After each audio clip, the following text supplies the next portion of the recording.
بسم اللہ الرحمن الرحیم۔ آداب زندگی کے بارے میں آج ہم صحت اور تندرستی ہی کے بارے میں مزید احادیث کا مطالعہ کریں گے اور یہ جاننے کی کوشش کریں گے کہ صحت جو اللہ تعالیٰ کی ایک بہت بڑی نعمت ہے،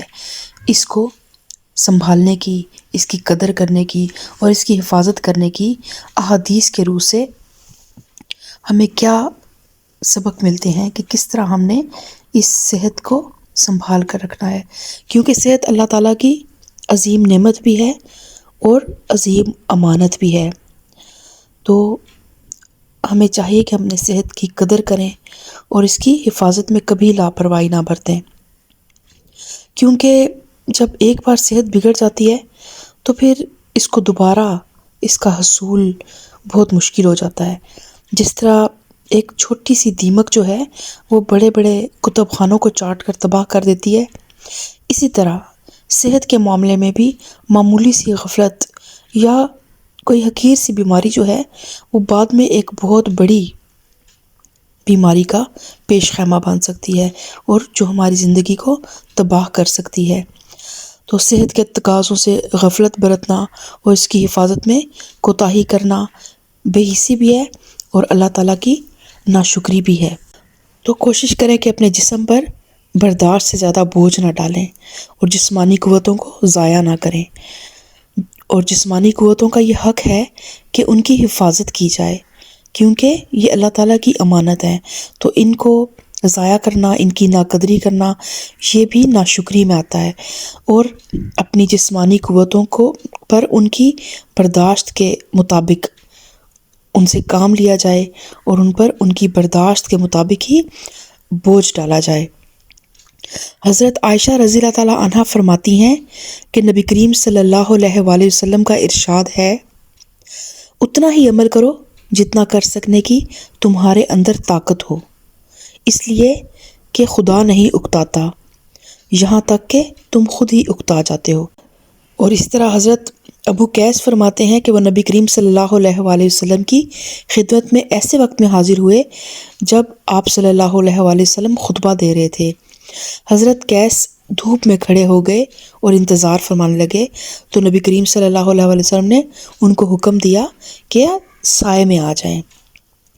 اور آپ صلی اللہ علیہ وآلہ وسلم نے اس بات سے منع فرمایا ہے کہ آدمی کے جسم کا کچھ حصہ دھوپ میں رہے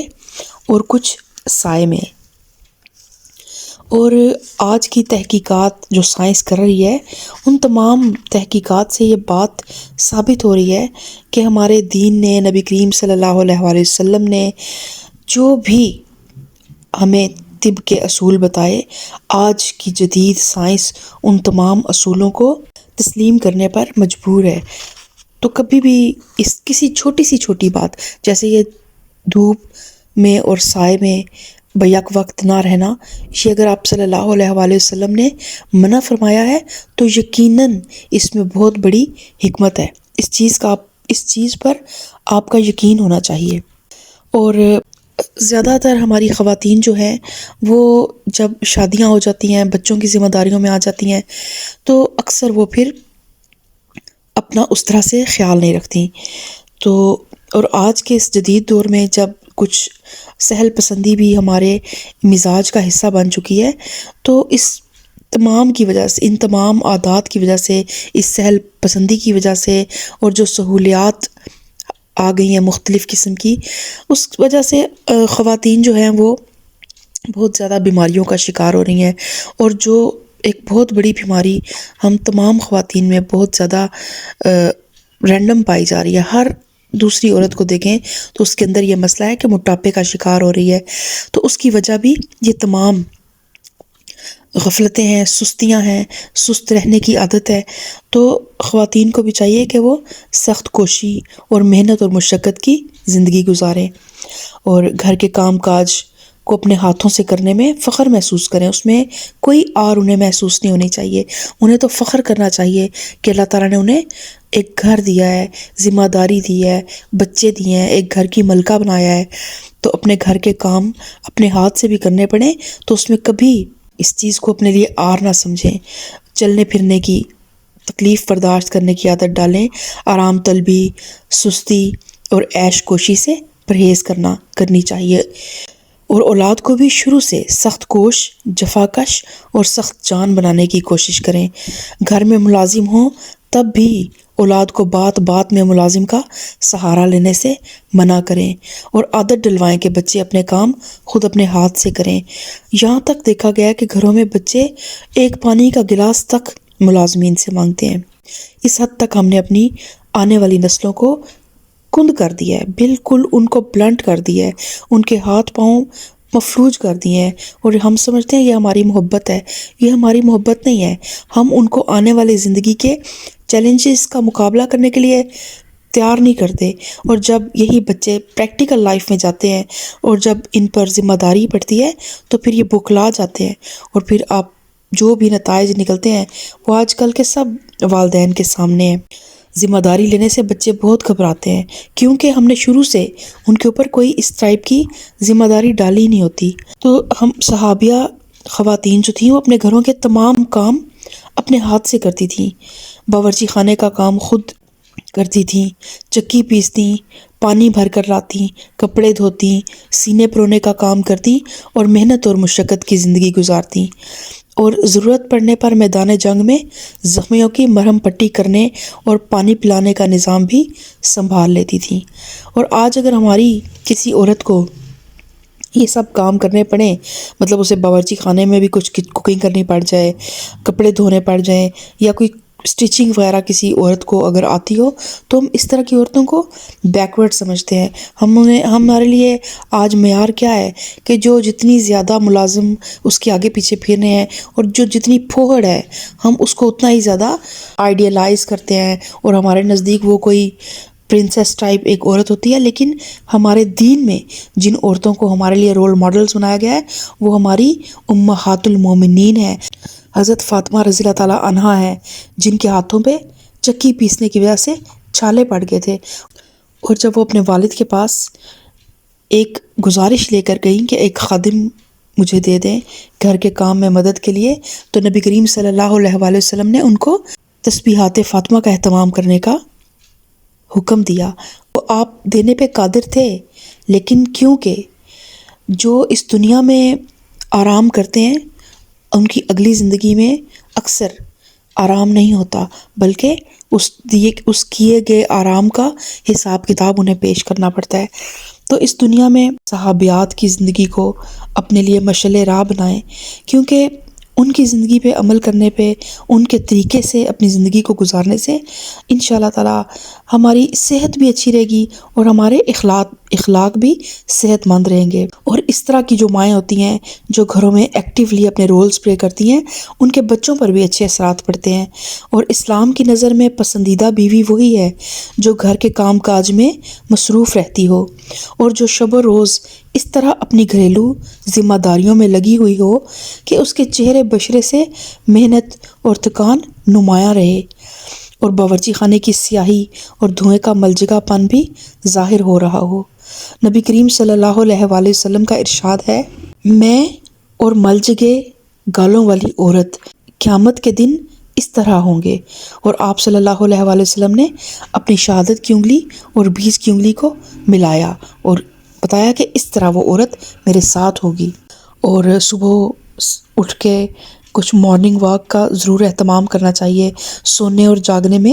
اعتدال رکھنا چاہیے، نہ اتنا کم سونا چاہیے کہ جسم کو پوری طرح آرام اور سکون نہ مل سکے اور اعضاء جو ہیں وہ تھکاوٹ کا شکار رہیں،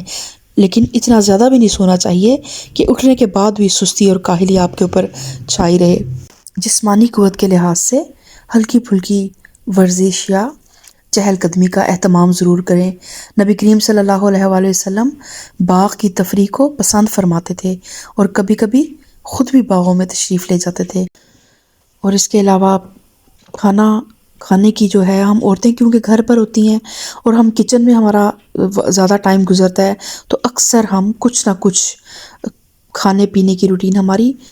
چلتی رہتی ہے 24/7۔ ہم شاید جب سوتی ہیں اس وقت ہی ہم تھوڑی دیر کے لیے اپنے معدے کو بھی آرام دیتی ہیں، لیکن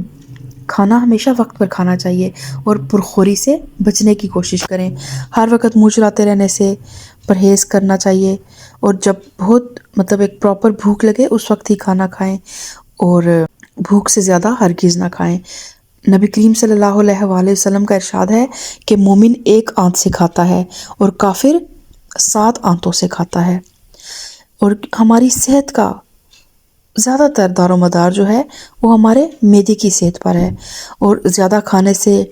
معدہ خراب بھی ہو جاتا ہے، اور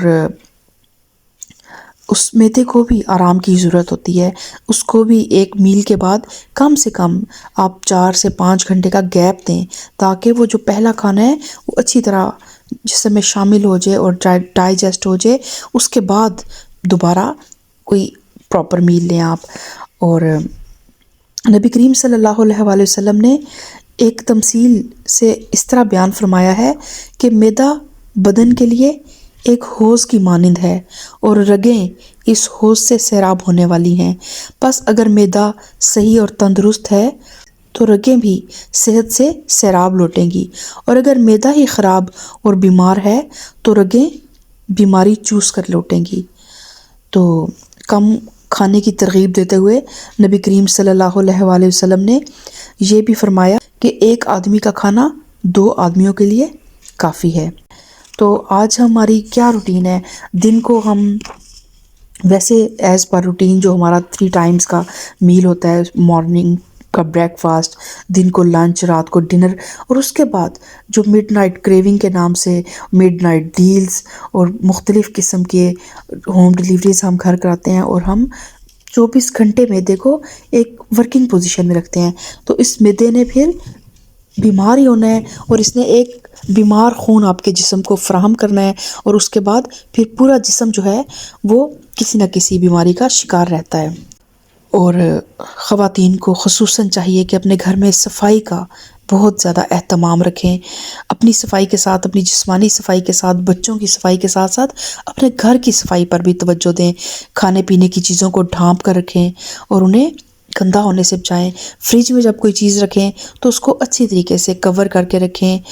اور کلنگ شیٹ کے ساتھ اس کو ریپ کر کے رکھیں، تاکہ کسی ایک چیز کی جو خوشبو ہے وہ دوسری چیز میں شامل نہ ہو۔ اور لباس کو بالکل صاف رکھیں، بستر بالکل بے شکن ہو، اور اٹھنے بیٹھنے کی جگہوں کو صاف ستھرا رکھیں، اور جسم اور لباس اور ضرورت کی ساری چیزوں کی صفائی اور پاکیزگی سے روح کو بھی سرور اور نشاط حاصل ہوتا ہے، اور جسم کو بھی فرحت اور تازگی ملتی ہے۔ اور ویسے بھی ایک بہت ہی خوبصورت حدیث ہے نا کہ صفائی نصف ایمان ہے۔ آپ محسوس کریں گے کہ جب گھر جو ہے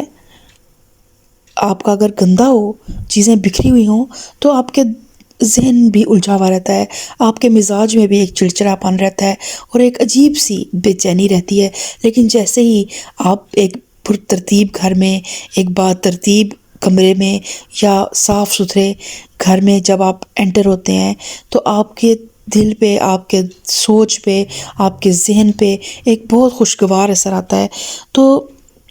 صفائی کا تعلق جو ہے وہ ہمارے ایمان سے بھی ہے، اور صفائی جو ہے وہ حسی بھی ہونی چاہیے اور معنوی بھی ہونی چاہیے۔ یعنی کہ حسی صفائی سے مراد یہ ہے کہ ہم جسمانی طور پر اپنی طہارت کا خیال رکھیں، اپنے لباس کا، اپنے گھر کی صفائی کا، اپنے کچن کی صفائی کا، اپنے واش رومز کی صفائی کا، اور معنوی طور پہ کہ ہماری روح جو ہے ہمارے اس میں شرک کی گندگی نہ ہو، اور ہمارے ذہن میں نفرت کی، لالچ کی، حرص کی، طمع کی، لوگوں سے